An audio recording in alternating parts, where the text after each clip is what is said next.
Yeah, so we are recording the webinar so that we can post it eventually sometime. We want to start by asking KaipulaumakanioLono to open our space and call in our aumakua and akua and welcome everybody to the space that we're going to be sharing for the next hour and a half. Kaipu? Oh, yeah.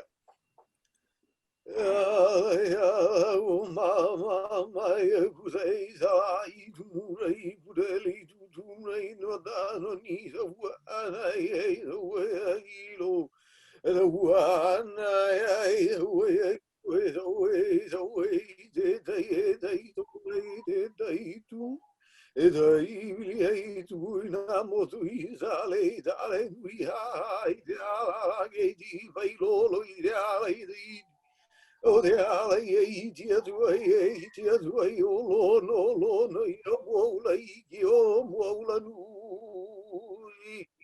Oh, no, mas, why, yeah, no, mas, what, yes, what, Lord, no, he's a mother, oh, yeah, oh, no, the Magashi, oh, Kaulawe, oh, Kanaloa ʻāina, Popolo, Huagani, Kanaloa ʻāina, Popolo, Huagani, Melon, oh, no, my, oh, no, my, I, oh, Apa, Zui, the Mole,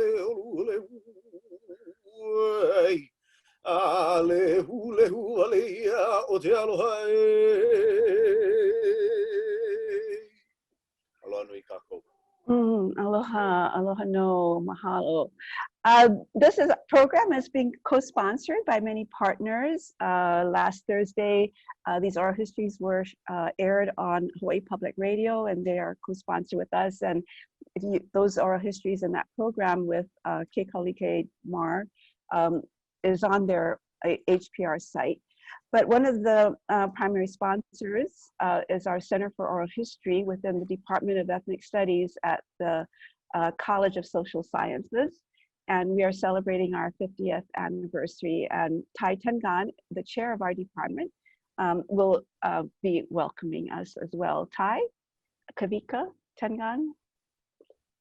Hi, aloha kākou.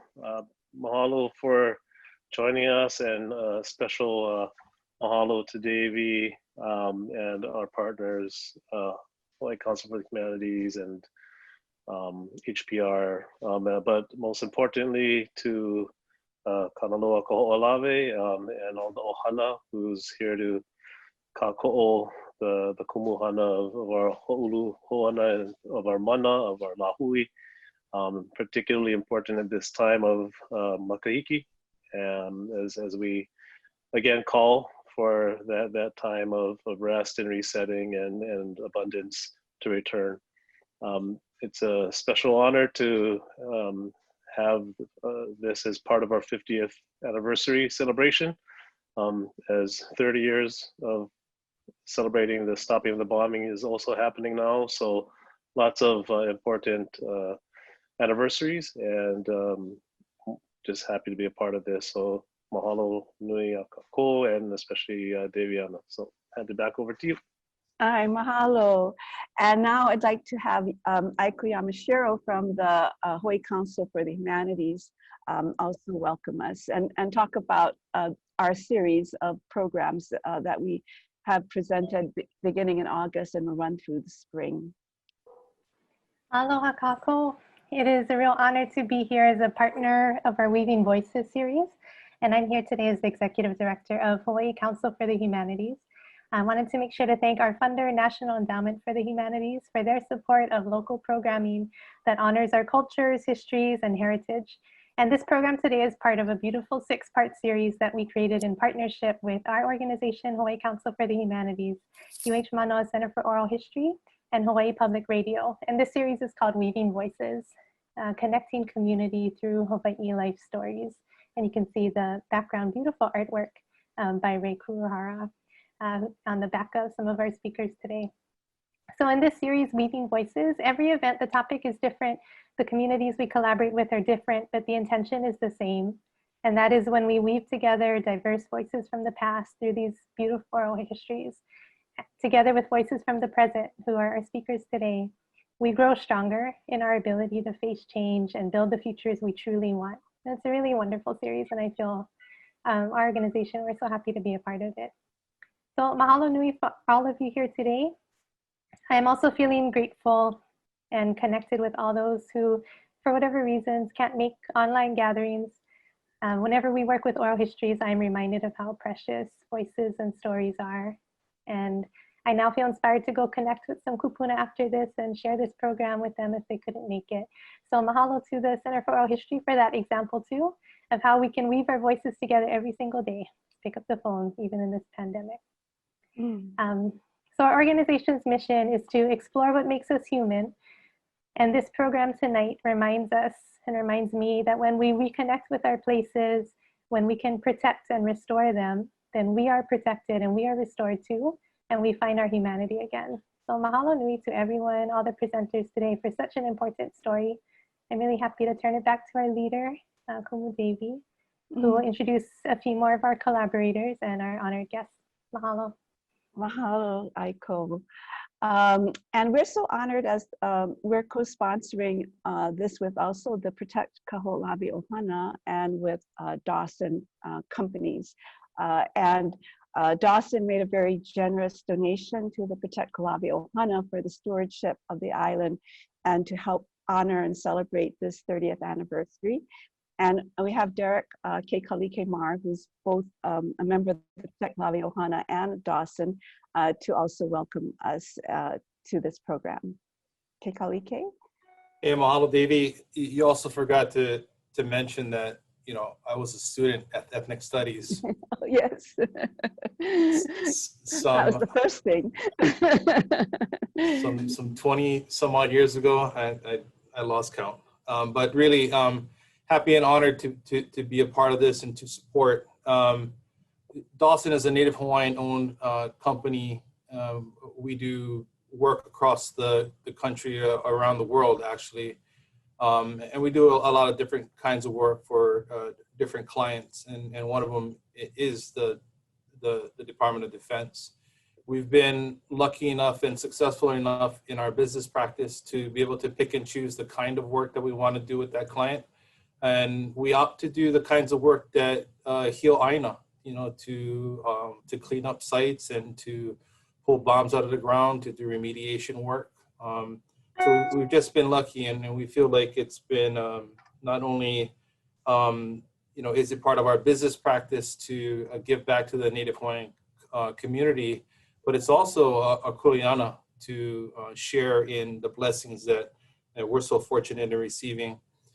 So yeah, I wear many hats. I've been with the Protect Kahoʻolawe ʻOhana for almost 25 years now. I also used to work with the Kahoʻolawe Island Reserve as a restoration leader out there. And recently our company had acquired an arm of another company who manages the base camp contract. So we're all in for Kahoʻolawe, and we do what we can to support Kahoʻolawe and all the organizations, especially the ʻOhana, to help restore the ea of Kanaloa. So mahalo, Devi, for having us, and really honored to be a part of sponsoring this very, very special anniversary, which is, you know, 50 years at Ethnic Studies, right? But also 30 years of stopping the bombing. So mahalo. Hi, mahalo nui loa. I must say, if you get to go to Kahoʻolawe again, you'll see DAWSON has installed with the Kirk, a major solar system that has enabled the base camp to get off of fossil fuel and be run solely on solar power. And it's just awesome. So that's amazing. And so thank you for all the work that you're doing for Kanaloa and Kahoʻolawe. And I know that Donnie and Napua, Donnie Dawson, Napua Leong are also here. Thank you also for your support. Okay, I'm not sure what happened here, but the next person I wanted to introduce is Anela Evans, who is here to share some of the highlights of the work of the Protect Kahoʻolawe ʻOhana, and also to see what is also another event that's upcoming. And so Anela, I will try to keep up with you as you talk with some slides to illustrate what you're talking about. Okay, mahalo, Auntie. I was also an ethnic studies student in Auntie Davies' class, and I do hold an undergrad certificate in ethnic studies, so I'm very proud of that and proud to be part of that program. I've been with the ʻOhana for about 15 years, and I've, like Derek, also worked for the Kirk for a couple years. But Auntie Davy asked me to share tonight some of the ongoing work of the ʻOhana on Kahoʻolawe, as well as throughout our ʻāina, as well as some of the updates that we've been working on for the past month or so. So some of the ongoing projects of the ʻOhana include projects that are outlined in our stewardship agreement with the state of Hawaii. And these include the Alaloa, which is a pathway around the island of Kahoʻolawe to gain access to new areas in an effort to truly get to know the island by ike maka, and being in the elements and observing and seeing and knowing, you know, what those areas are like, what the wind feels like, what the rain feels like, what the ocean smells like, things like that. Yeah. So this Alaloa also helps us to establish ʻOhana presence in remote areas on the island, to fulfill kuleana in monitoring and caring for important cultural and archaeological sites on Kahoʻolawe. So since the commencement of this task to build the Circle Island pathway, the ʻOhana was able to gain access and build portions of the pathway through 6 of the 8 ili. So under traditional land designations, the entire island of Kahoʻolawe is an ahupua'a of Honuaʻula on Maui. So the Alaloa has allowed us to gain access into 6 of these 8 ili of Kahoʻolawe. And these are primarily on the northern and eastern coastlines of the island. Now, the other half of the island, the southern and the western part, is very cliffy, and those are where the sea cliffs are of Kahoʻolawe. So those areas will be a bit more challenging, but we're in it for the long run. Let's see, we have Ka'aya Kanaloa, which is another project that focuses on marine debris cleanup and ocean resource monitoring. And we have participated in removing debris from the island, as well as monitoring ocean conditions and changes over time in primarily Hakiwava, where the ʻOhana home base is. So we're able to see the seasonal changes that occur and draw conclusions based on observations regarding the resources in those areas. We also do archaeological monitoring. So here we have some of the archaeological sites that are in and about the Hakiwava greater area. So the ʻOhana took on the task of monitoring and caring for these archaeological sites. Within this past year, because of the pandemic, as well as because of the fire that consumed a portion of Kahoʻolawe in late February, early March, the ʻOhana has not been able to have an on-island presence as regularly as usual. However, after the fire, a few members of the ʻOhana did go over to Kahoʻolawe to monitor the archaeological sites and monitor the impacts of the fire on those sites. Very minor. We mostly lost equipment and things like that, through the generosity of our supporters and our ʻOhana island-wide, as well as throughout the world, pretty much, you know, we were able to raise funds to replace those items. So mahalo nui.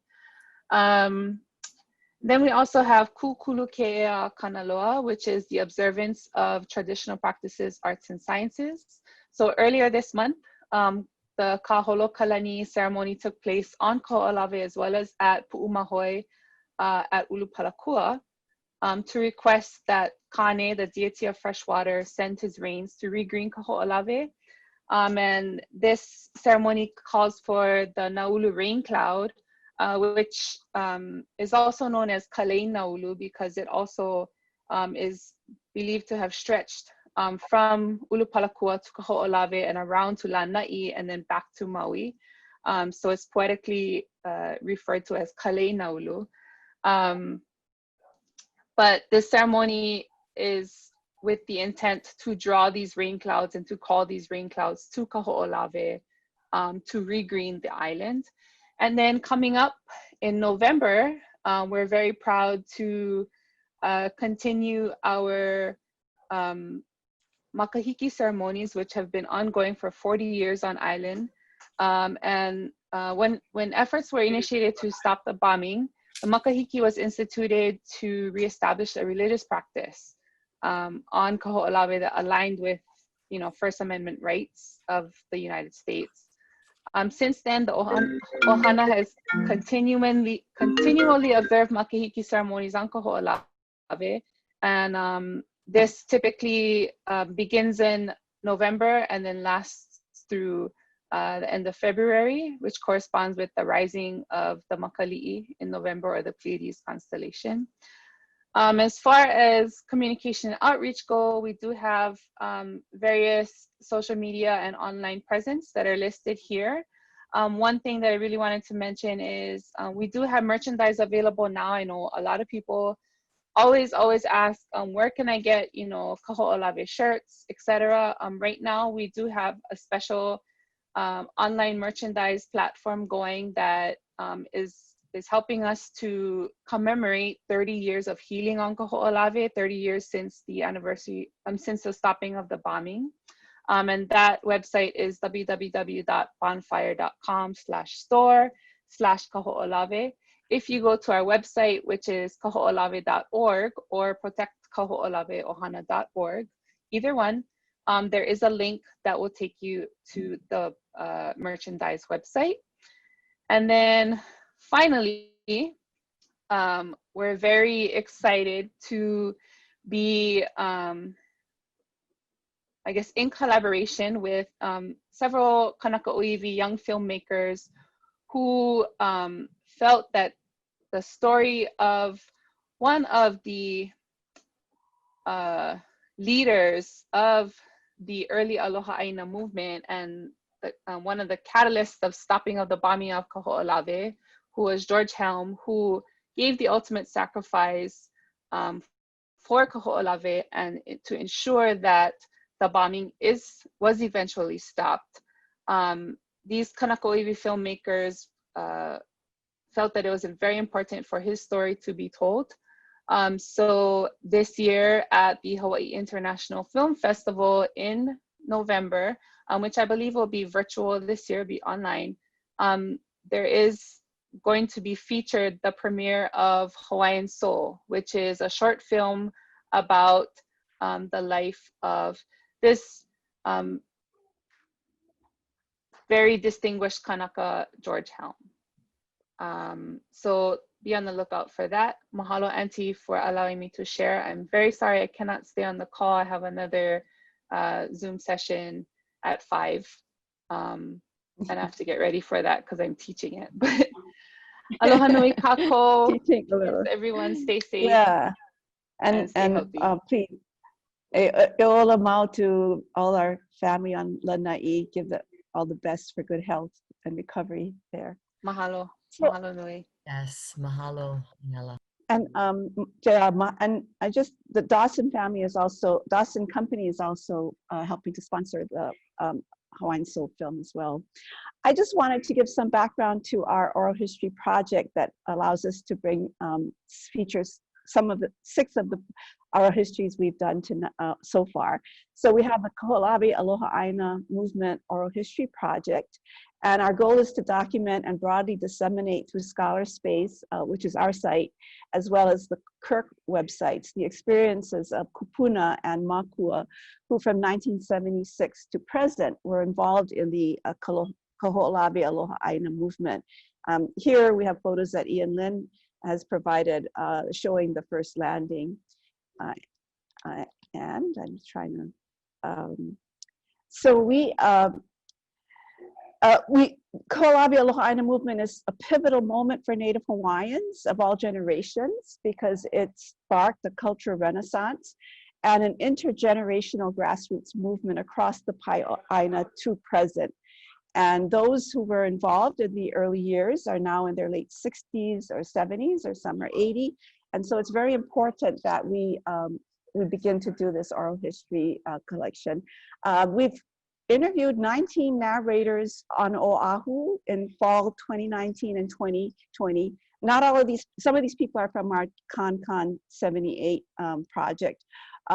And we have only been on Oahu because we've only had funding for doing the oral histories. We have our graduate research assistant funded by a No'eau grant from the Hawaii Nui Akea School of Hawaiian Knowledge. And he has been helping to conduct and then transcribe the interviews. We've only, as I said, had funding for Oahu. So now that we've also have access to an early warriors huaka'i, and my students have helped us in the transcribing of some of those tapes. We have one of those early warriors to share with Joyce Kainoa tonight. But we will be in the fall and into the spring, Kamuela and I will be expanding to the neighbor islands and conduct Zoom oral history interviews with our kupuna and makua who are able to have Zoom. And so we plan to continue this project and to expand it, especially on the neighbor islands, because this was an islands-wide movement.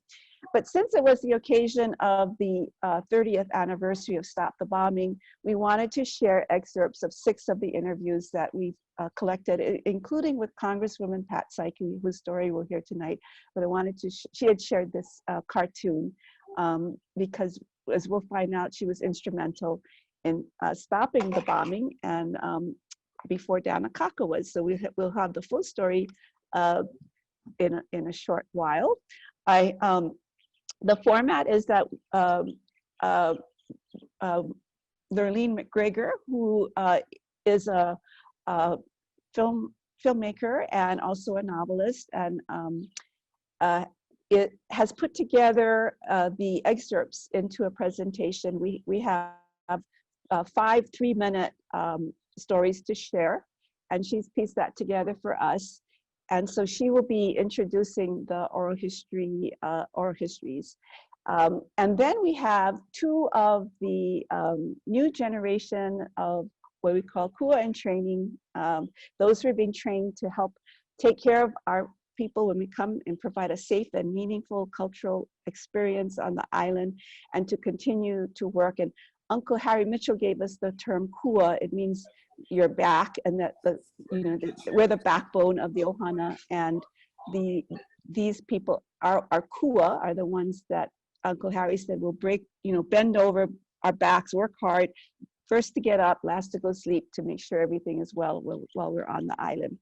And so we have 2 speakers. I'm trying to look for it. We have KaipulaumakanioLono Baker, who is a 2nd-year Masters of Fine Arts students in Hawaiian theater at the University of Hawaii, Manoa. And he has been coming to the island and participating in makahiki since he was past infancy.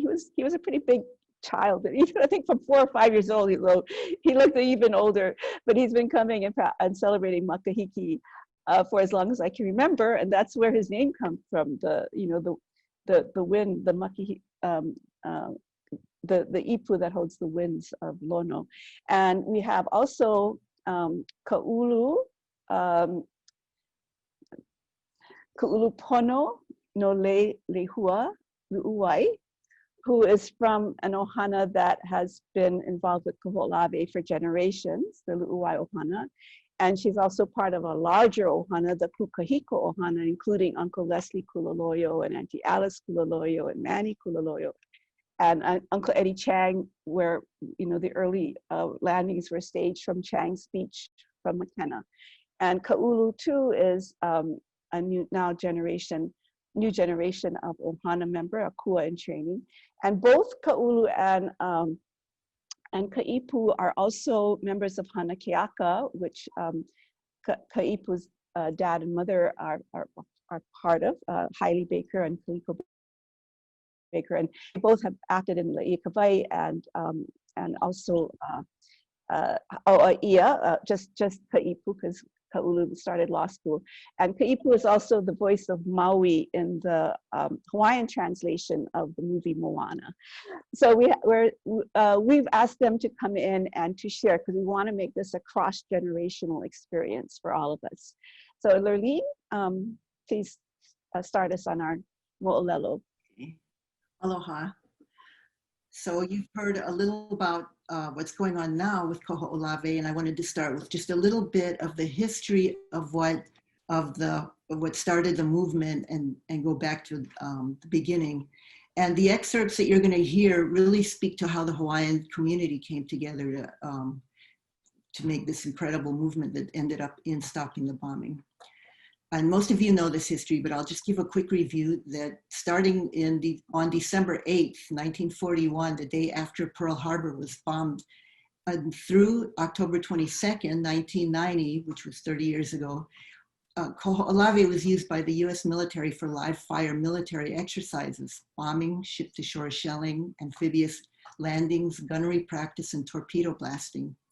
In January 1976, Native Hawaiians staged an occupation of Kaho'olawe to draw national attention to the importance of passing a bill that was in Congress at that point to grant reparations for the illegal role of the US in the overthrow of the Hawaiian monarchy. 9 people landed on the island who were arrested and released, and I'd like to read the names of these 9 people. Gail Pregene, Steve Morse, Ian Lind, George Helm, Walter Riddy, Emmett Aluli, Kimo Aluli, and Tuahine, Ellen Miles, and Carla Vialba. So this was the start of an islands-wide grassroots movement to stop the bombing of Kaho'olawe, reclaiming its standing as a sacred Hawaiian island. On October 22nd, 1990, President George H.W. Bush issued a memorandum to the Secretary of Defense to immediately discontinue the use of Kaho'olawe as a weapons range. So here are 6 of the oral interviews that have been collected by the Center for Oral History that tell of the multi-phased ongoing movement that mobilized thousands of people across Hawaii, leading to the tragic martyrdom of 2 leaders, George Helm and Kimo Mitchell, and inspired a generation of Native Hawaiians to reclaim their ancestral beliefs and practices of Aloha ʻāina. So the first one is Dr. Noah Emmett Aluli. He was among the first 9 who landed on Kaho'olawe, as I said, in 1976. At that time, he was in the first class of students at the University of Hawaii John A. Burns School of Medicine. He's now a physician in family practice on Molokaʻi. Dr. Aluli has led the Protect Kaho'olawe ʻOhana, and that has spearheaded the movement throughout the past 44 years. Okay, roll tape.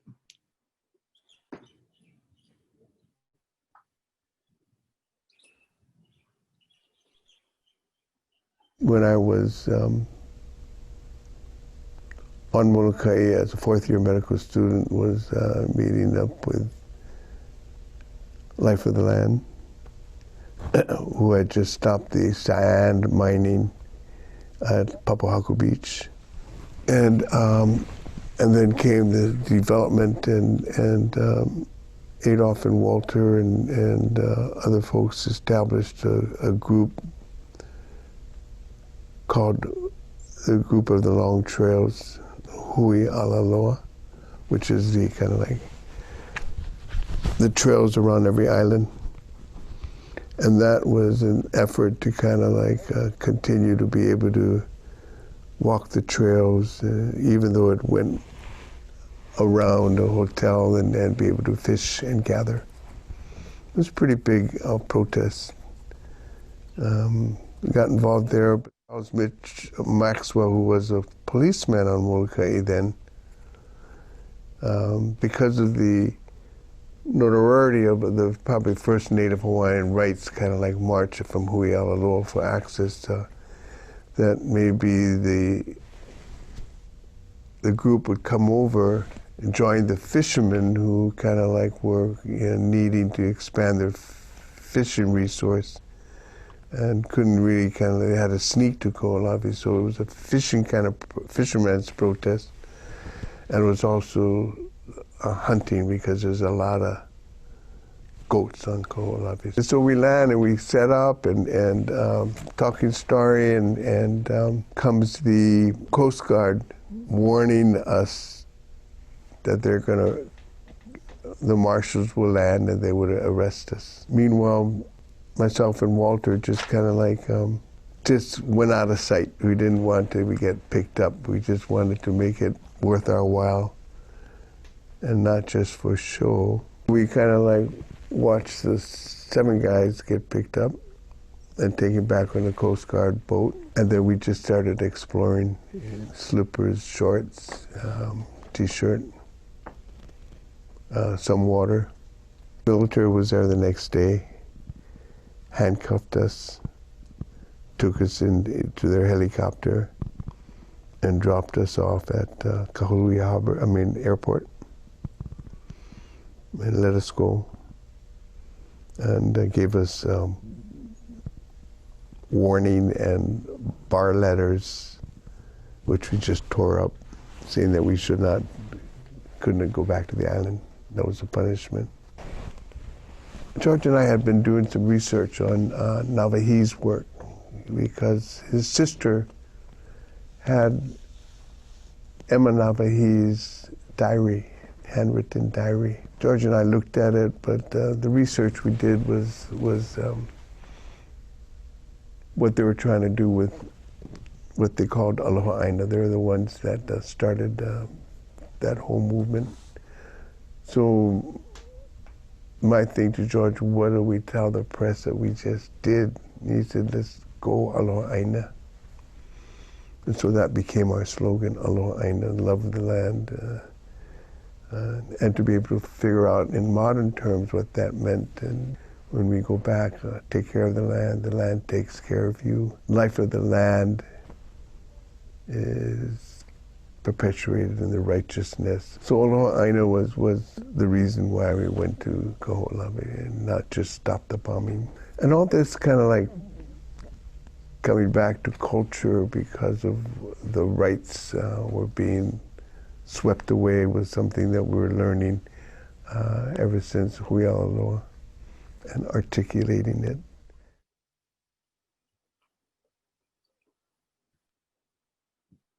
Okay.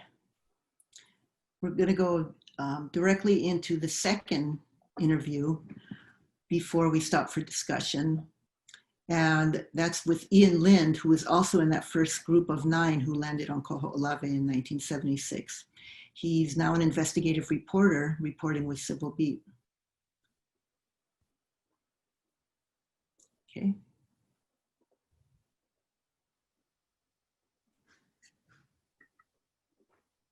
The night before, we were at a community center where we were camping, basically camping till the next morning. We were supposed to go out early.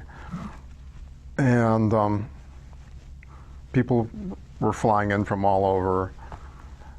And I didn't know many people, and I kind of wandered around listening.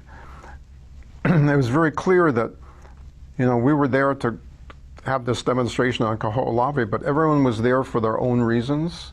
They all came from communities that had their own community struggles, their own issues. The island politics were different, the communities were different. Everybody had the beef with Hawaiian homes, and there was a lot of discussion about what to do about that, and who to get out, and who to get in, and what could be done. Employment, health. Everybody had different handles on issues, and those were really the propelling issues all the community issues, and Kahoʻolawe just became like, I think Maxwell had it right. This is the way to start the bicentennial, right? The American bicentennial is here, 1976, and we're all being bypassed, and we have all these issues that kind of are symbolized by bombing and destroying an entire island.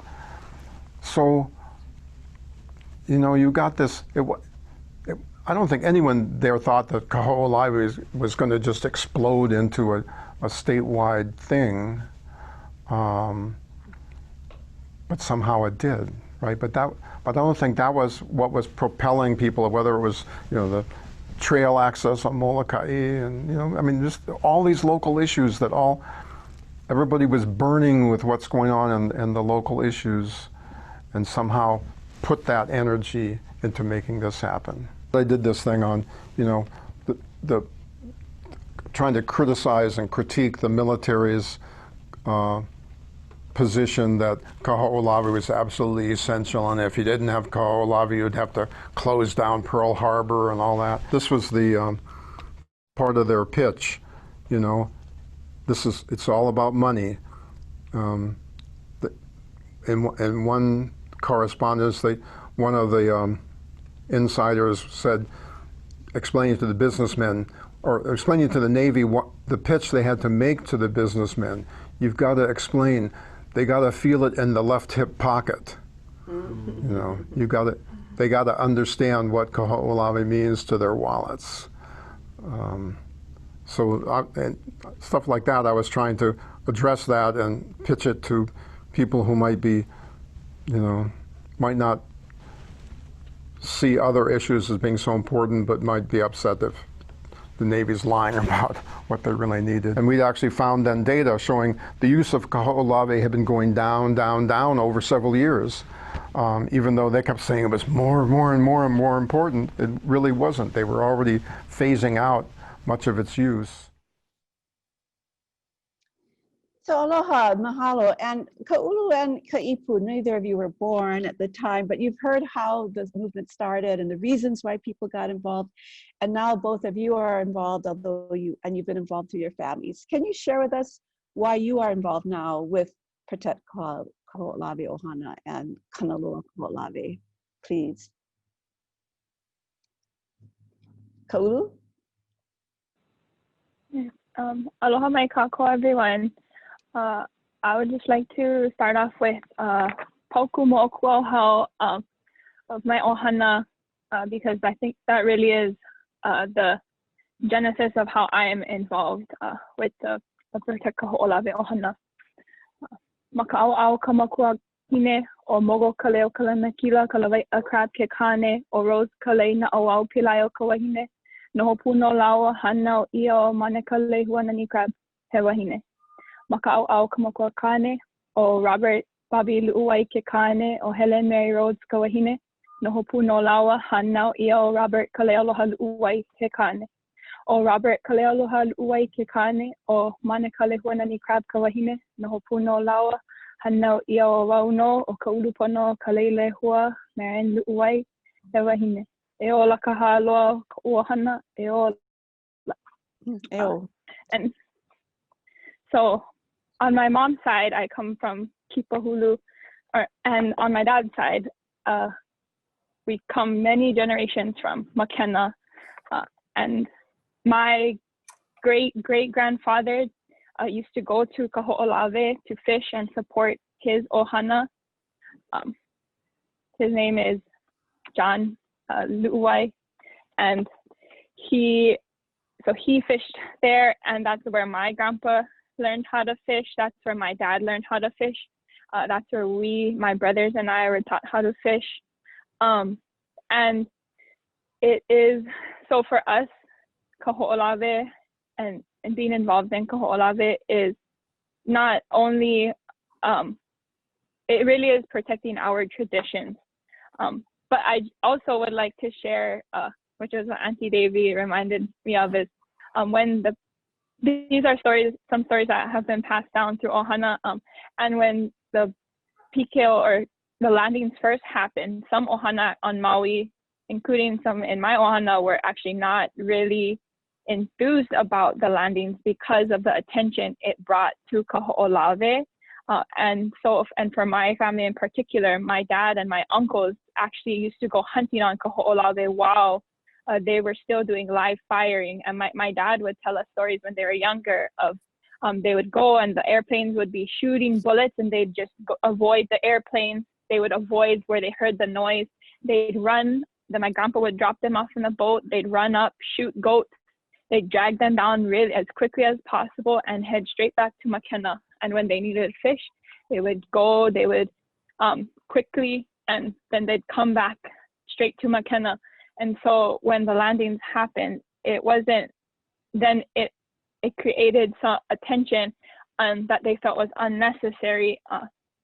But what really makes me, so it's just, my involvement now is not necessarily what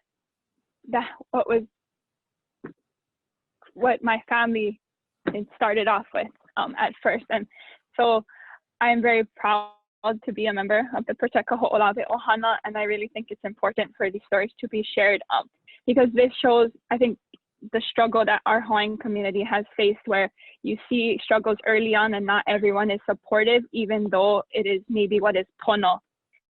And as we evolve as a lahui and as a community, then you see more and more people being educated, including my own ʻOhana, which is from Makena, and who were not involved initially.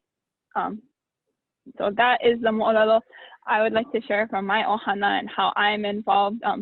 Now years later, almost my grandpa has been helping to halihali the people to Kahoʻolawe for over 30 years, over 30 years now. So that is how it started. That's the mo'olelo of my ʻOhana. Mahalo. And I don't know if I mentioned when I introduced you, she's a third-year law student at UH Richardson School of Law. And mahalo, and now her family has been taking the ʻOhana over to Kahoʻolawe for, I don't know, at least 20 years. And so they're very much involved in our efforts and very supportive. So Kaipu? Hi, aloha ho kākou. Mahalo nui to Anake Davey and the whole gangi at UH Manoa and the Hui for the Humanities for putting this all together in the Center for Oral Histories. Mahalo, Ante Davey, for hyping us up a little bit. But the reason, the kuleana I see to Kahoʻolawe is really, I honestly doubt that I would have been born the same time as I did. Or even in the same gender or anything, like in the same year maybe, if it wasn't for my dad's involvement with the Protect Kahoʻolawe ʻOhana, because being in the season of ho'oilo right around the time when they were closing makahiki, and for my dad to receive the inoa KaipulaumakanioLono, and for that to really be the cornerstone, the kahua, and the kind of, the guiding current, the guiding wind for everything that I do in my life, really. I wouldn't be the person that I am if it wasn't for my dad's involvement with Kahoʻolawe. I wouldn't be so passionate about Olelo Hawaii and making sure that, I olelo and I olelo as best as I can, and I'm damn sure my kids gonna olelo and they're gonna be way better than me, because all of that contributes to the mana that we make and that we put into Kanaloa Kahoʻolawe, but also Lono i ka makahiki, and the idea of ho'omana and what that does for not only our people and our ability to kind of rally behind and ho'oko these movements, but also it's an understanding of our relationship to all of our kupuna, because we're all putting in the same mana, and we understand that our kupuna also use those very same paths to get to those places, to do those same pule that we are doing. And so when I look at Uncle Emmett, and when we do makahiki together, I know that they did the exact same pule in the exact same place that I'm doing my pule for makahiki. When we stand at Hakiwava and we do eho mai and we do our pule for lono. And so I think it's also important that we translate that ho'omana, and we also turn that ho'omana from our akua and use that kind of the extra waves of that mana to ho'omana our kupuna, like Uncle Emmett and the mo'olelo and Auntie Davy and all the, you know, napua, hikimai napua of who landed on Kaho'olawe, all the different hui that were involved.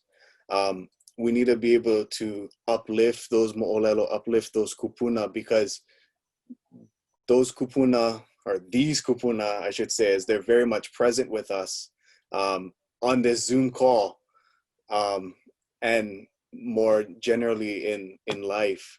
They are the reason why we can have this conversation. They are the reason why we can even be talking about this right now. And we should be celebrating them. We should know their names. We should tell their stories. We should tell, we should understand the details. Like, not until listening to that short little clip about that was shared of Uncle Emmett that I thought it was just originally the hui alaloa.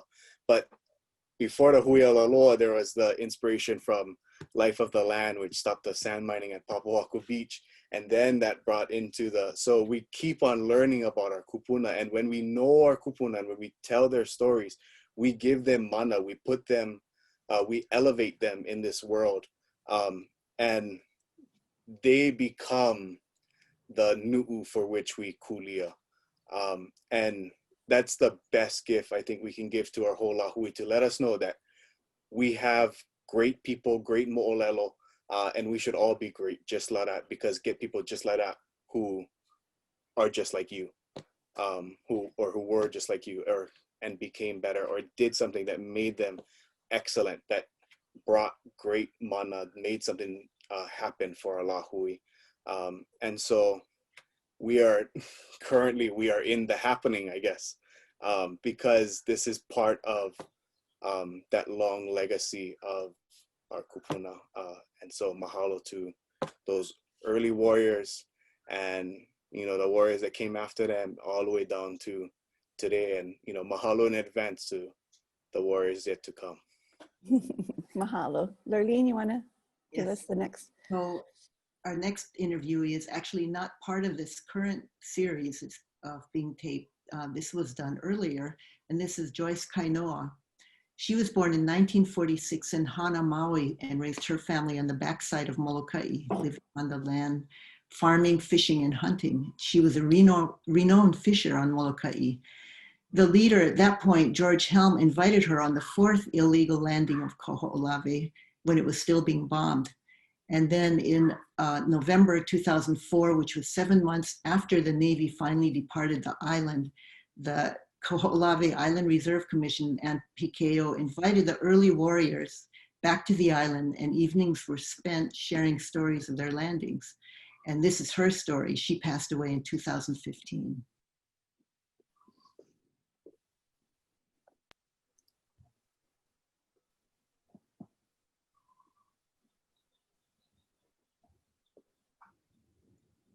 I'm a member of Hui Alaloa. From Hui Alaloa, we wear another hat, became PKO. My cousin Harry Mitchell ended up coming to my house. I lived in Mapulehu, and he came in the middle of the night and came to see me and told me that he had a dream that we're supposed to come to Kaho'olawe and to protect those that our ancestors built. That's the temples. There's all the fishing cores. My family is all fishermen. Now I'm supposed to go on my own boat. George changed the plan. He tells me, no, I don't like you go on your own boat. We're going to switch. We start going out towards Kanapo. We jump. These brothers all were starting to jump in the water. Boat turn on, going out. So this bay, which I didn't know, turned out to be Kamuhio. Way later, they tell us it's impossible to climb this cliff. Well, we got up that mountain. You know how? I remember because I fish. A lot of times, the ancestors of before, the Lawai'a, they get makamakai. You step on the cliff, some of them, they get trails, alahele. All the shells. If you ever see opihi shell, pupu shell, all white on top, the kupunas carry, make trail. Nighttime white torches. You can see them. You can see the trail. Full moon, you can see the trail. We did get on top of the mountain. We right smack in the target zone. So we're in the wrong place because they're gonna stop the bombing again. So, you know, I mean, I can laugh now. I wasn't laughing then. You're walking into the valley of death. Yeah, all you can do is put your life in Akua's hands. And we asked to walk the path for us and run straight across. We took all night to go across. Do you know the helicopter fly over us thinking we are rocks? You know, sometimes being afraid is good for you. You become humble. But you know us, we was on Kahoʻolawe until George gonna let out the names. We got arrested. They flew us to here. Smuggler's Cove, which is Honokanaya. Now, I'm charged for conspiracy to overthrow the United States government. There's some of us, when we left Kahoʻolawe, our lives changed a little. We took different paths. We had different missions to accomplish. I moved to Pelikunu. I still practice Aloha ʻāina today. This island has touched many people. You know, and so when you do something, you do it from the na'au. That's the way it is, but also pule. So this island can heal us and sometimes can do us in. When we're on this island over here, you know, we're all connected. We're all connected. This island is whole. Mahalo. And Kaula, I wanted you were struck by this story, especially as Joyce Kainua, a powerful woman for all of us to follow as a role model. You want to share with us your impressions of this, please? Sure, mahalo. So, it is very related to what Kaipu said. When we want to honor and recognize our kupuna and have their names live on forever, to me, Joyce Kainoa is one kupuna who will ola forever. And everyone should know her name because of who she was, what she stood for, and not only how she spoke and what she spoke of, but what she did. And for those who may not know, Joyce Kainoa was a pioneer in that she made a conscious decision to move her family into Pelekunu and to truly aloha ʻāina and demonstrate to the Hawaiian people, to the state of Hawaii, and who to even the federal bureaucrats, the red tape bureaucrats, as she would often say, that Hawaiians could live in a lifestyle that benefited the land and benefited the people, and it could still be done in the modern day. And so she lived in Pelekunu for many years, I believe up until her passing. And even though she lived a kuaʻāina lifestyle, she very much still engaged in society and engaged in politics. And one thing I found out in doing a little bit more research about her is that she was actually the late John Van Dyke's first client. And that means a lot to me because John Van Dyke is a prominent attorney who did a lot of community work for Hawaiians. And she was his first client. And in a speech she said at his memorial, she said that John Van Dyke inspired her to believe in fighting for Native Hawaiian rights because he was willing to represent her. However, for me, as a future attorney, hopefully what I heard in her statement that John Van Dyke inspired her was that I think John Van Dyke was inspired by her lifestyle and her choices, and what she did and her actions. And so that is the reason I do it, is for kuaʻaina, for maka'ainana, for the kama'aina, to preserve that lifestyle. Because without those people, without that, really, I feel it's our people who live that way are really who we look to and why we fight for culture. Because it's really difficult to live culture in Honolulu, and it's really difficult to live culture living in an apartment, and it's those people who preserve that ike and that knowledge for us are the ones we look to for inspiration to continue to fight. And so for this kupuna, Joyce Kainoa, she is an inspiration in that. And my wish is that her lane and what she did lives on forever, even though she never was she was never a flashy person. And so, yeah, I just really wish for her, to live on forever. Mahalo. And Ka'ipu shared with us that Uncle Maka, Atwood Makanani from Kauai, was also part of this fourth landing that Joyce was on, and that Uncle Maka had shared his story with Ka'ipu, and Ka'ipu wanted to share a little bit, that we can honor Uncle Maka in this evening's discussion. Ka'ipu? Oh, yes. So the first time I was introduced to Auntie Joyce Kainoa was through the passionate voice of Uncle Makanani, Atwood Makanani of Kauai, who was, one of the early warriors and one of our mo'olono on Kahoʻolawe. And, I don't recall exactly what the axis was about, but I know he kind of just, he decided that we were going to take a tour and we were going to check out Kanapo, because he wanted to go see Kanapo that day. And so I know it was me and my dad, and maybe Uncle Derek was there with us. Yeah, so he just took us out to go overlook Kanapo, and we drove to the end of the road and we walked out to go look and see over. And then from that little overlook, because it's pretty steep, Kanapo, as Auntie Joyce mentioned, he told us the whole mo'olelo of, who that, because as Ian Lynn mentioned, like, not everybody was there for the same reason.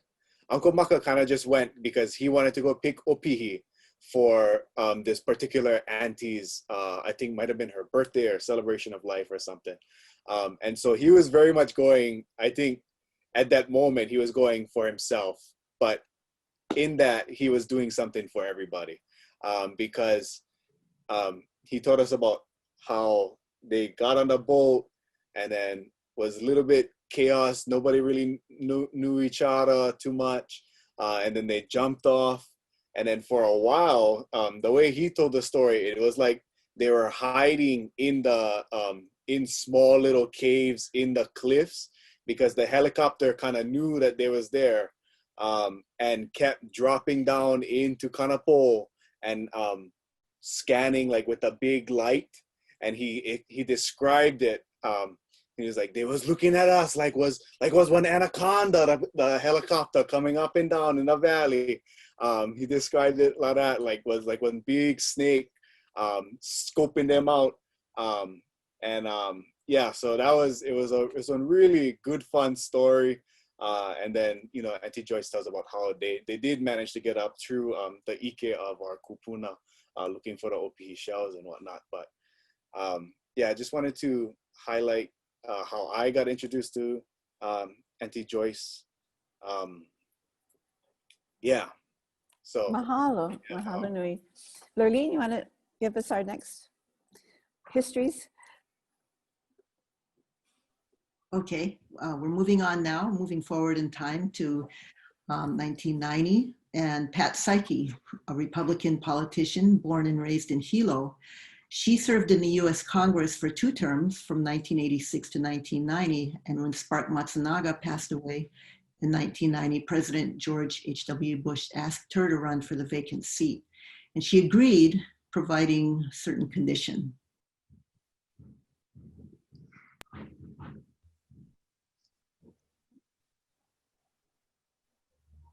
And it was the President of the United States, George H.W. Bush, who invited me to the Oval Office. I have something to discuss with you, he says.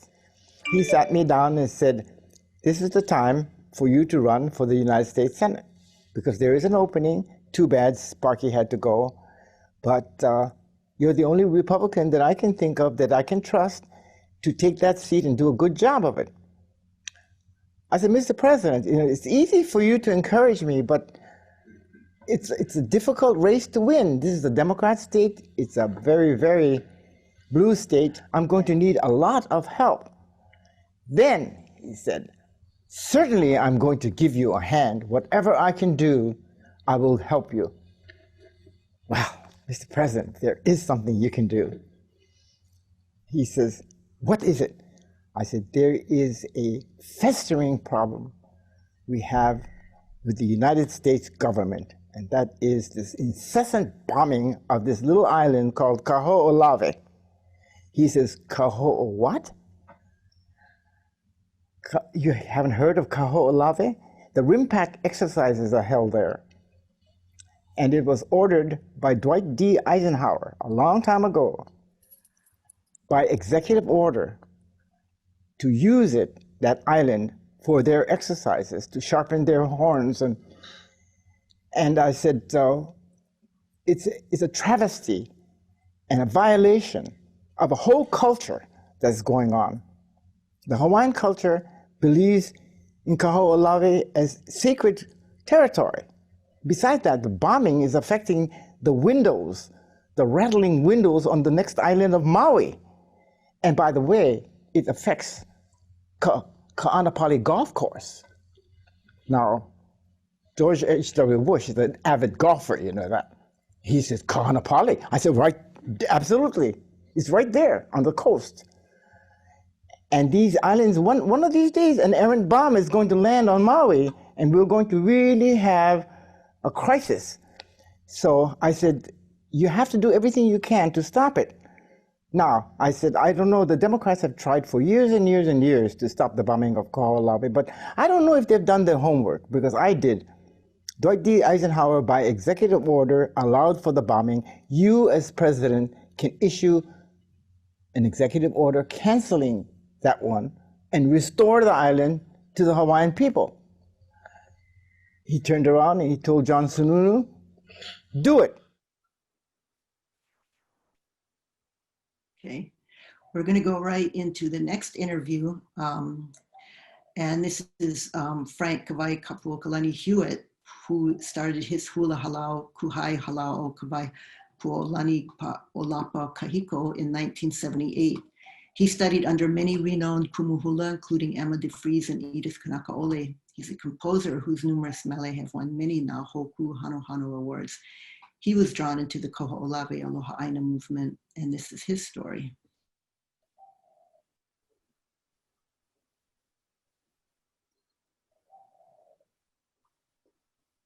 I think at that time everybody was looking, not many kupuna were supportive of what was going on. Right. We have very similar challenges today as we had back then. Not everybody was supportive. In fact, the thing we heard a lot was, you're never going to get the island back. Oh, Auntie Emma believed we were going to get the island back. We did a ceremony, and then I went with Auntie Emma. I was her kikihanai. Auntie went with me, and I knelt on the ground, and I had my Auntie Emma stood behind me, and if you look at it, she has one hand on my back, or one hand to the akua, and I did the oli and I chanted, and she asked me to prepare some different kinds of things. So we took the ulu to represent the growth of the land. We took an ipu to represent the god Lono, and of course agriculture, and within the ipu we had water, the god Kane who gave life. That was part of Auntie's protocol, and part of it was to plant the ulu, and then with the ulu to pour the water to symbolize Father Heaven and Mother Earth and their procreation with the growth and the ulu, and all of it was within the words. Yeah. All of it was in the words. So these symbolic things, ika olelo keola, ika olelo kamake, mana ka olelo, those are the things. So everything had to do with the words and the power within those words. And then, you know, because of that, we got the island back.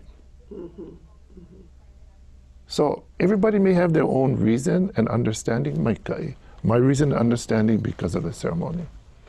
That was not just the physical growth of the movement, but the spiritual growth of the movement. There was a joining of heaven and earth in the planting so that everything would be pono, iluna, ilalo in the movement. And Auntie Emma guided that movement. So we have two great stories of the actual event and then the background about what is the broader context for why this happened, why was the bombing stopped. And I wanted Kaipu and Kaulu to reflect with us upon what is that balance between politics and religion that the ʻOhana was able to do both, to walk on both feet, both take political action and also do the protocols and the prayers to call the rains to come, but also to call upon Kanaloa to come and to end the bombing of Kahoʻolawe. And as Auntie Emma DeFries had at the beginning of the occupations also called upon our akua. So Kaipu, why don't you start us off in terms of talking about how you see this balance between politics and religion and how it still has carried through to your involvement with Mauna a Wakea and everyone's involvement with Mauna a Wakea as well. Yeah, I think it's very important for us to know that, you know, traditionally, Kanaka Maoli, we believe that ho'omana is politics, and, you know, the pule, you do dictate the politics you take, and then the politics, your political plan or whatever will inform what akua, what pule you're gonna do. And so it's very imperative, I think, that, you know, we make sure that our ho'omana and our politics are aligned. And so if we say that we respect our kupuna, then we understand that our kupuna go all the way back to, you know, Papa and Wakea, and then, you know, before them was all Haumea, and then from then you get, you know, Pele, and you get Kane, and you get Lono, and all these different deities and akua and, you know, spirits, kind of natural phenomena, as the Edith Kanakaʻole Foundation kind of identifies them as now. All of those things they are the foundations for how we relate to the world.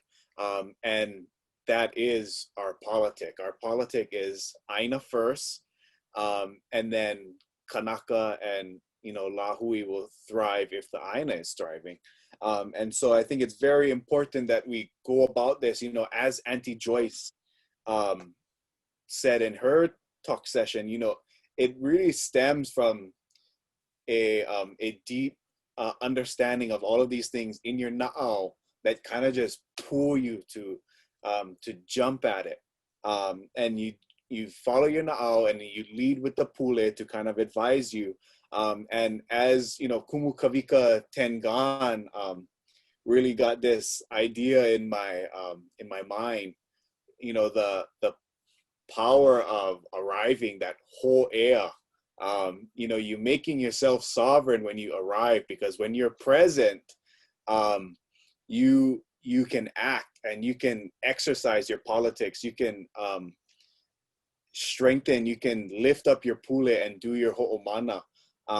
And so that's exactly what the Protect Kahoʻolawe ʻOhana did in, you know, starting with that very first landing in 1976. They ho'ea, they showed up, they made themselves, and with that ho'ea was a ho'omana.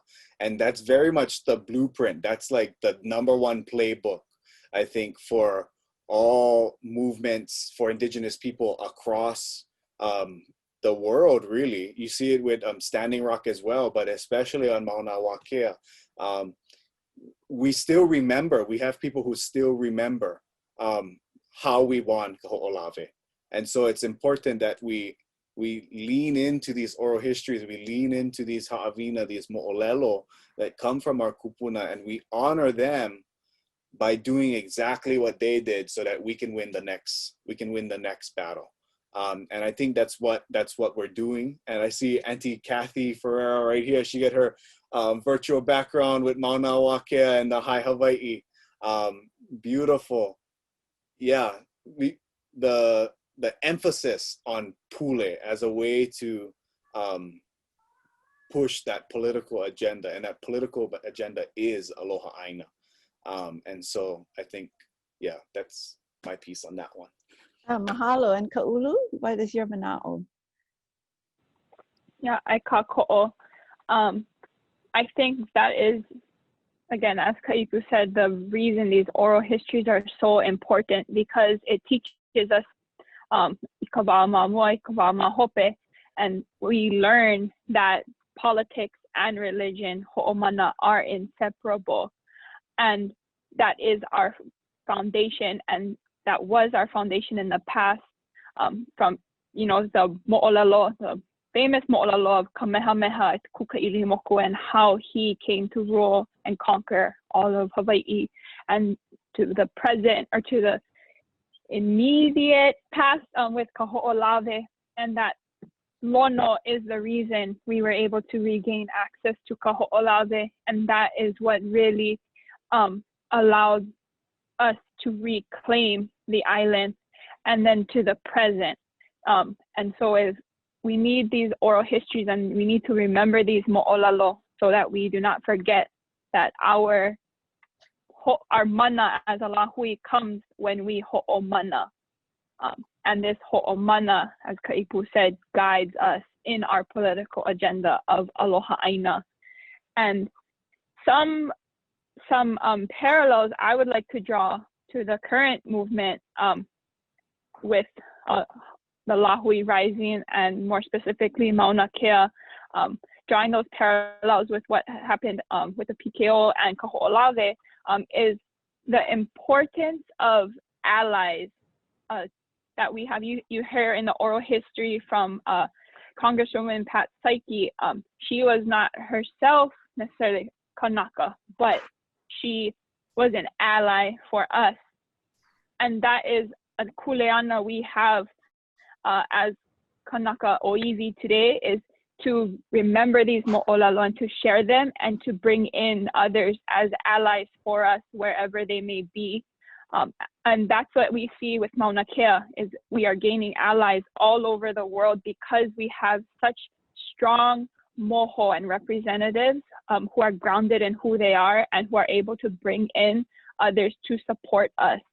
And another parallel I would like to draw and acknowledge that relates to Kumukawai Kapu Hewitt's mo'olelo, about him as a young person participating in ceremony, which was guided by Auntie Emma Disfries, is today you see the movement at Mauna Kea led by young people, and they are empowered by and guided by kupuna knowledge. And so I think that is very important as well, the intergenerational connection and leadership that that we see today.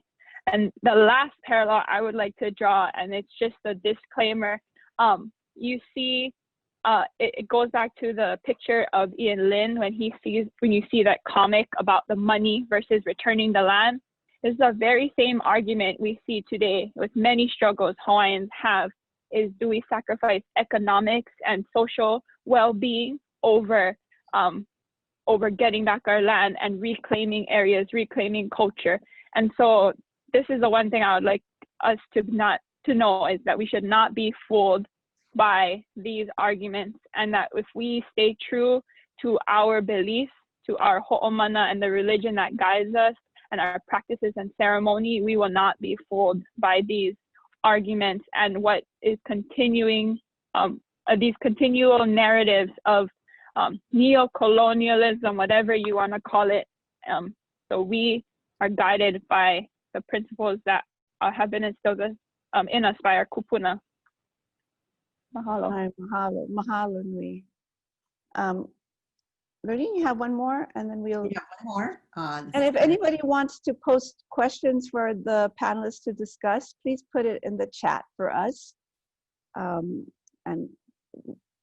But we have one more acknowledgement, and then we'll continue. Aloha. Okay, we're just going to hear a short soundbite from Kaliko Baker, who is an assistant professor at the Hawaii Nui Akea School of Hawaiian Knowledge. And he's been a member of PKO since 1993 and conducts the annual makahiki ceremonies on the island.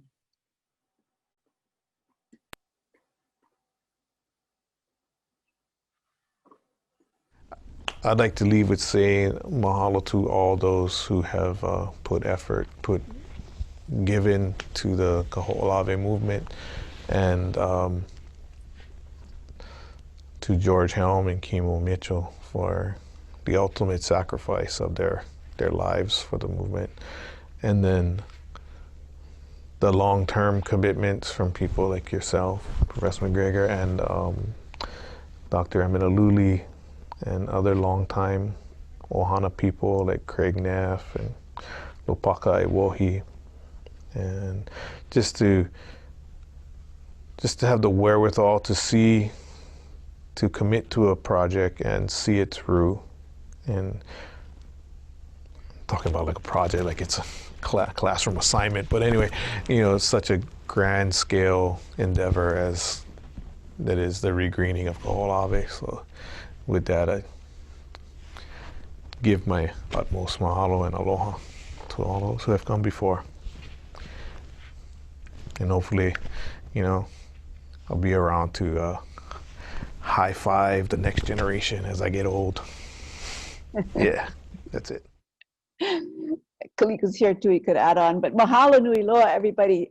I just wanted to ask Kaipu and Kaulu, why do you think it's important now for your generation to get involved with Kahoʻolawe and Kanaloa, and what are ways that you and your ʻOhana can come get involved with Kahoʻolawe?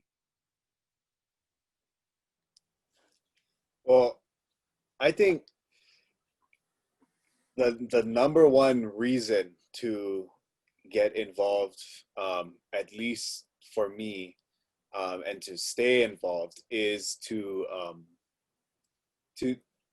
show respect and appreciation for the kupuna who got the mokupuni back for us. It's because if we're not involved, if we're not doing everything that we can to make sure that mana endures, that ea endures, then that's like us spitting in your guys' face, I feel like, personally.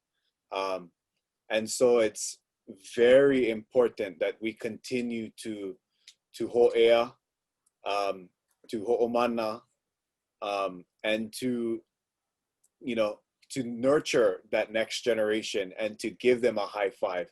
And I think a lot of like what's really important from Professor Baker's little spiel there at the end about the high five is what's contained in that high five. I think is very is something that I've been thinking about, because it's not just like a high five like, hey, go get it, do your best, but I think there's a series of high fives that happens that slowly transfer kuleana every time. It's like that's the grooming of the retirement plan. That's the commitment, and that high five is the way to continue to encourage the next generation. It's a way to continue to foster, to give good vibes, I guess, about what we're doing with Kahoʻolawe, to encourage that commitment, that intergenerational commitment to Aloha ʻāina. And so with every high five, you got to think about what mana you're putting into that next generation. And I think, the Protect Kahoʻolawe ʻOhana to this point has done a marvelous job And so I just hope we don't mess it up. Nah. We're gonna do and we're gonna make sure that we do our best. And so I think that's important. And Kaulu, how can we encourage your generation to get involved? Yes, I think one thing that sticks with me is that we were here before foreigners arrived for many generations, and through everything that has happened with our past, we are still here and we continue to be here. And it is because of kupuna who fought for our rights that we are able to be who we are today and have what we have. And it really is about kukulu ho and building up the mana of our lahui. That's why it's so important, because what happened to us in the past was from my perspective, out of our control. However, because kupuna never gave up and truly believed in Aloha ʻāina, we stand on the shoulders of these giants today. And so we need to build on it. And it is within our control these days to build and continue the legacy of Kanaka and of Oiwi and the culture we have that we are so grateful to have. And personally, it is within my ʻOhana, it is because of kupuna like Auntie Alice Kuloloyo and Uncle Leslie Kuloloyo, who recently passed, that we are able, for my ʻOhana particularly, we look to them. And I just want to honor his keiki here on the Zoom call, Uncle Manny Kuloloyo and Auntie Lena Alavetter. And so it is important because we have been left with so many gifts and treasures. And it is incumbent on us to just build on that and kukulu ho and reveal things that may have been lost just for a little bit, but are within reach because we have control. And that is just as the ea of Kanaloa continues and we rebuild that, we rebuild the ea within ourselves and the sovereignty within ourselves as personally, me as Ka'ulu Luʻuwai, and within my ʻOhana and within my community, and then within my lahui. And to me, that is why Kahoʻolawe is so important, because that is what Kahoʻolawe created from my ʻOhana, that commitment to Aloha ʻāina, and that is what I can share with other people. And that, I think, is how our lahui will continue to rise and continue to move towards sovereignty, move towards autonomy, and move towards thriving again. And so we can continue to exist in this place we call our home. All right, mahalo. And I wanted to ask Manny Kuloloyo, who's here, because we lost Uncle Leslie Kuloloyo and we couldn't gather to honor him. And we hope that we will be able to gather with their ʻOhana on the island. But Uncle Leslie Kuloloyo, Auntie Alice Kuloloyo, the Kukahiko ʻOhana gave us so much support throughout the years consistently. And I want to acknowledge Manny and maybe ask Manny if you want to share something, some mana'o with us. Oh, Manny, are you on the phone? Are you able to? Oh, he's on the phone. Okay. But he's been making some wonderful contributions in the chat, and we really honor you, and we're so glad you're able to join us. I see that some people have asked about how these oral histories will be available. And first I want to stress that we only did Oahu, and actually there's so much more to gather on every island. And so all of you who are here from the neighbor islands who we haven't yet approached, we're going to start getting in touch with you to reach out, because we really need to do Molokai and Maui and Kauai and Hawaii Island. And I'm sure we're even going to have richer stories to share when we have our 35th anniversary. But so I wanted to that. The other thing I wanted to share is that we had that discussion about the walk between politics and religion. And we also walk between religion and what we call the Hanakaulike, to acknowledge above all the Edith Kanakaʻole Foundation, Auntie Edith Kanakaʻole, who gave us the name of ʻOhana and said that, as as we're organizing, that we shouldn't organize in a Western way as an association with president and vice president, et cetera, but we should organize as an ʻOhana, an extended family for this keiki, Kanaloa Kahoʻolawe. And so she gave us our name.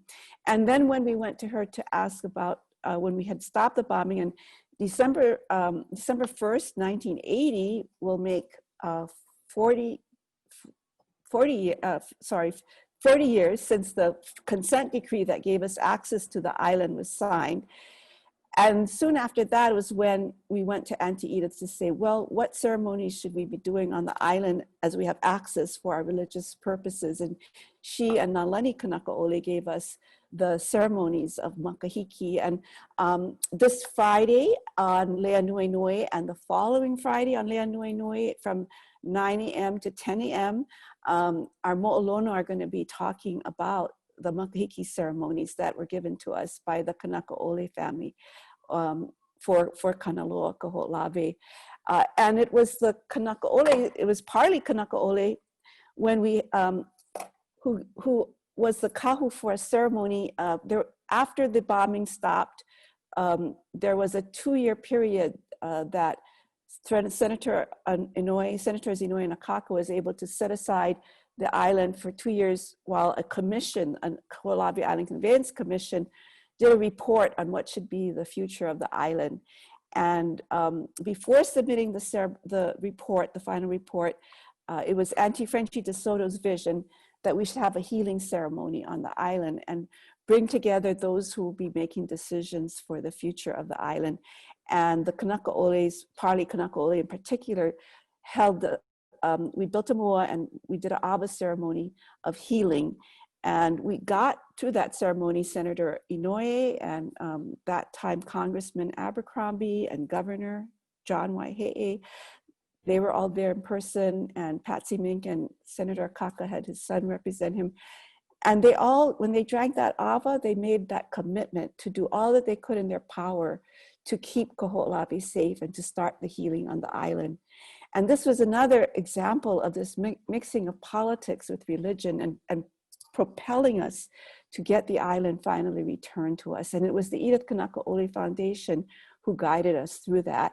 And now at Mauna Awakea, again, it's the Edith Kanakaʻole Foundation who have given us the protocols that we do, that were being done 3 times a day, morning and noon and evening, and sunrise, noon and sunset. And the Edith Kanakaʻole Foundation is the other large part of the story of the bombing of Kahoʻolawe, because we went to them to give us a ceremony and a protocol to call upon Kanaloa to slip the Navy away and off of the island. And we did that ceremony. And finally we did. We were able to slip the Navy off from Kahoʻolawe. So I see that Malia, thank you, Malia Nabriga Oliveira, who hosts Lea Nui, has posted in the chat the Lea Nui Nui program at 9 to 10. And we're continuing with our celebration and honoring our kupuna. There's so many more kupuna and makua to mention, everyone. And that's why this Oral History Project wants to continue to expand its reach to the neighbor islands and to everyone who got involved. And not only those who were at the forefront, but those who were inspired by the movement to get involved. And if you mention Kahoʻolawe, Aloha ʻāina, people say, well, my uncle went, oh, my auntie went, or I went, I mean, Kahoʻolawe Kanaloa has touched so many lives. And we want to show that it was a broad movement, not just a few people who were able to accomplish this, but it was the thousands whose lives were touched by the island and who were moved to stand up as Kanaka and to reclaim this land. And another kupuna that I want to honor and mention as well is Auntie Beatty Dawson, who founded the Dawson Company with her husband and family. And again, aloha to Auntie Beatty Dawson for also being one of our stalwart supporters through all this time. And I think we're about the end, and I want to just thank everybody so much and all of our partners, Hawaii Public Radio, Hawaiʻi Council for the Humanities, our College of Social Sciences, the DAWSON Company, the Protect Kahoʻolawe ʻOhana. Mahalo, mahalo, mahalo, and aloha. Mahalo, Davey. Mahalo, you guys. Aloha, hui ho. Mahalo, it was wonderful.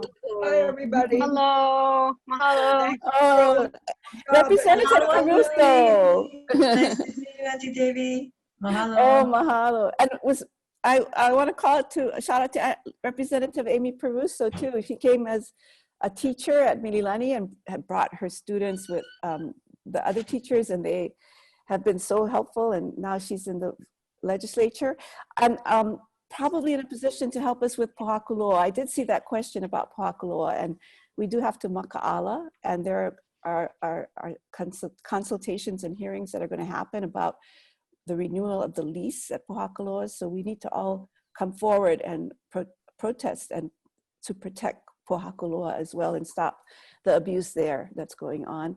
I know that members of our ʻOhana, Craig Neff and Luana Busby Neff and others on Hawaii Island do the makahiki at Pohakuloa to call for that, the blessings to come there, that the peace that we have been able to bring to Kahoʻolawe can be extended to Pohakuloa.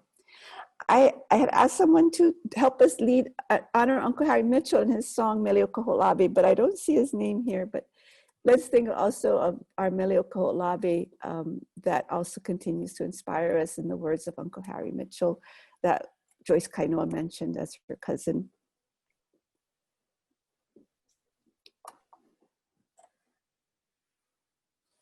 Unless somebody else wants to lead us in Melio Kahoʻolawe. I mua nā puala na kila Kahoʻolawe, mahalo puahau. Uncle Harry's name words. But as people are going off, I'll just kind of start it. People can sing along. Aloha ku'uho me o Kahoʻolawe mai kinohi ko inoa o Kanaloa. Ko he malama lau kanaka ʻole. Hiki mai nā pua. E ho'o malu mai. Oh, somebody's playing it for us. Mahalo. Kiliko? Oh, great.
Whew, nahe nahe, mahalo for that.